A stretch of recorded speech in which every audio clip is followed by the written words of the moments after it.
নমস্কার বন্ধুরা, ডলি রন্ধনশালায় সবাইকে স্বাগত। আজকে তোমাদের সাথে শেয়ার করব থোর আর ফুল চিংড়ির দারুণ টেস্টি একটা রেসিপি। তোমরা হয়তো থোর চিংড়ি বা থোরের অনেক রকমের রেসিপি বানিয়ে খেয়েছো। একঘেয়েমি থোরের রেসিপি বারবার না বানিয়ে একবার হলেও তোমরা এই রেসিপিটা বানিয়ে দেখো। একবার বানালে তোমাদের বারবার বানাতে ইচ্ছে করবে। এই রান্নার জন্য আমি আগে থেকে কিছুটা থোর কেটে জলের মধ্যে ভিজিয়ে রেখে দিয়েছিলাম, যাতে থোরের কালো কষটা বেরিয়ে যায়। এবার আমি থোড়ের মধ্যে প্রয়োজন মতো অল্প একটু লবণ দিয়ে দিলাম। এবার আমি থোড়টাকে লবণ দিয়ে খুব ভালোভাবে হাত দিয়ে এইভাবে চটকে মেখে নরম করে নেব।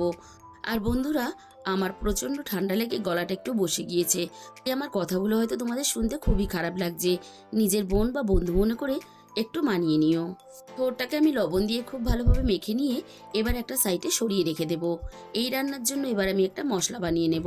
তার জন্য আমি এখানে 1 চামচ হলুদ সর্ষে নিলাম। তোমরা হলুদ বা কালো যে কোনো সর্ষেই রান্নাতে ব্যবহার করতে পারো। সামান্য লবণ দিয়ে সর্ষেটা আমি বেটে নেব। আর এই রান্নার জন্য আমি নিয়েছি ফুল চিংড়ি। এবার আমি চিংড়ির মধ্যে দিয়ে দেব স্বাদ মতো লবণ, আর সাথেই আমি এখানে দিয়ে দেব অল্প একটু হলুদের গুঁড়ো।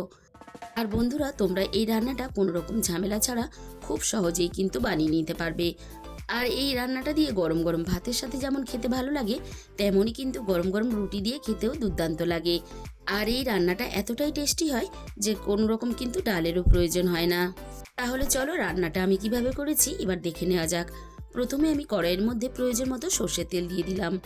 আর তেলটাকে এইভাবে কিন্তু ধোঁয়া ওঠা গরম করে নিতে হবে। এবার আমি এই রান্নার জন্য প্রথমে চিংড়িগুলো ভেজে নেব।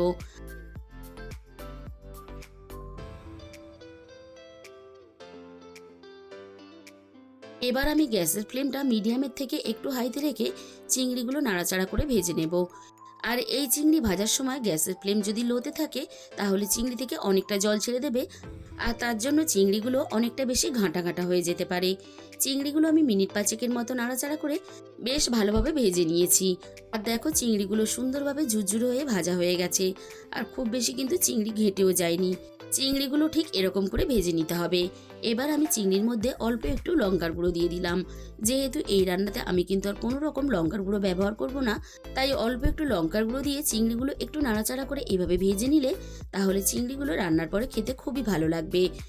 এবার আমি ভাজা চিংড়িগুলো কড়াই থেকে নামিয়ে নেব।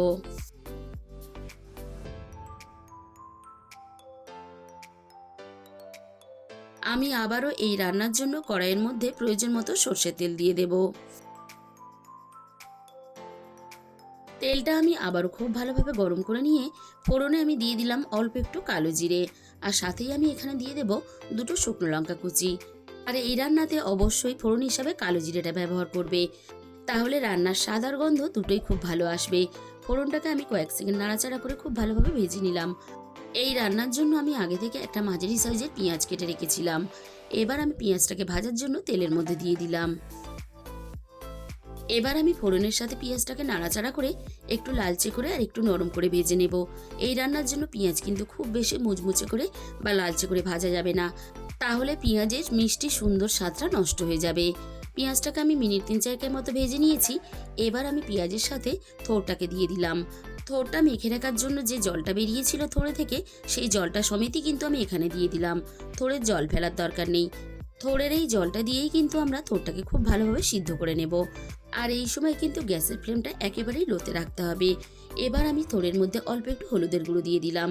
এবার আমি হলুদের গুঁড়োটা থোড়ের সাথে নাড়াচাড়া করে খুব ভালোভাবে মিশিয়ে দেব। এই সময় গ্যাসের ফ্লেমটা হাইতে দিলে তাহলে থোড়ের জলটা খুব তাড়াতাড়ি শুকিয়ে যাবে। তাই গ্যাসের ফ্লেমটা একেবারে লোতে রেখে থোড়টা যাতে খুব ভালোভাবে সিদ্ধ হয়ে যায়, তার জন্য আমি কড়াইটা ঢাকা দিয়ে দিলাম। মিনিট 5 মতো আমি ঢাকা দিয়ে থোড়টাকে রান্না করে নিয়েছি। এবার আমি কড়াইয়ের ঢাকাটাকে সরিয়ে নিলাম। এবার আমি এইভাবে অনবরত নাড়াচাড়া করে থোড়টাকে খুব ভালোভাবে ভেজে নেব।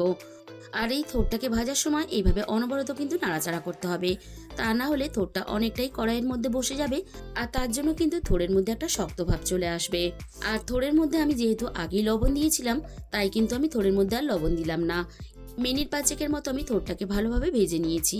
এবার আমি থোড়ের মধ্যে স্বাদ মতো চিনি দিয়ে আরও মিনিট 2 মতো আমি থোড়টাকে ভেজে নেব। আর থোড়ের মধ্যে কিন্তু অবশ্যই অল্প একটু স্বাদ মতো চিনি ব্যবহার করবে, না হলে কিন্তু থোড়টা একেবারেই খেতে ভালো লাগবে না। এবার আমি ভেজে রাখা চিংড়িগুলো দিয়ে দিলাম। এবার আমি চিংড়ি আর থোড় একসাথে নাড়াচাড়া করে খুব ভালোভাবে মিশিয়ে দিয়ে আমি চিংড়ি আর থোড় একসাথে মিনিট খানেকের মতো আরও একটু ভেজে নেব। আমি সর্ষেটাকে খুব ভালোভাবে বেটে নিয়েছিলাম। এবার আমি বেটে রাখা সর্ষেটাকে দিয়ে দিলাম। এবার আমি সর্ষে বাটাটা নাড়াচাড়া করে খুব ভালোভাবে মিশিয়ে দেব। আর সর্ষে বাটাটা দেওয়ার পরে খুব বেশি সময় নিয়ে রান্না করার একেবারেই দরকার নেই, শুধুমাত্র এইভাবে নাড়াচাড়া করে খুব ভালোভাবে মিশিয়ে দিতে হবে। আর যেহেতু এখন শীতকাল, তাই আমি রান্নার মধ্যে অল্প একটু ধনেপাতা কুচি দিয়ে দিলাম। আর এই অল্প একটু ধনেপাতা কুচি দেওয়ার জন্য রান্নার গন্ধটা খুব ভালো আসবে।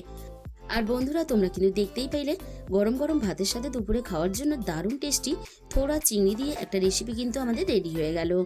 আর বন্ধুরা, আমি তোমাদের কাছে রিকোয়েস্ট করব, একদিন হলেও তোমরা এই রেসিপিটা অবশ্যই বাড়িতে ট্রাই করে দেখো। তাহলে বন্ধুরা, আজকের এই রেসিপিটা শেষ পর্যন্ত দেখার পরে তোমাদের যদি ভালো লেগে থাকে ভিডিওতে একটা লাইক, শেয়ার আর কমেন্ট করে দিও। আর যে সমস্ত নতুন বন্ধুরা এখনো পর্যন্ত আমার চ্যানেলটাকে সাবস্ক্রাইব করোনি, এরকম নিত্য নতুন ঘরোয়া রেসিপি পেতে আমার চ্যানেলটাকে সাবস্ক্রাইব করে আমার পাশে থাকার অনুরোধ রইল। আর তার সাথে সাথে পাশে থাকা বেল আইকনটা ক্লিক করে অল করে দিও।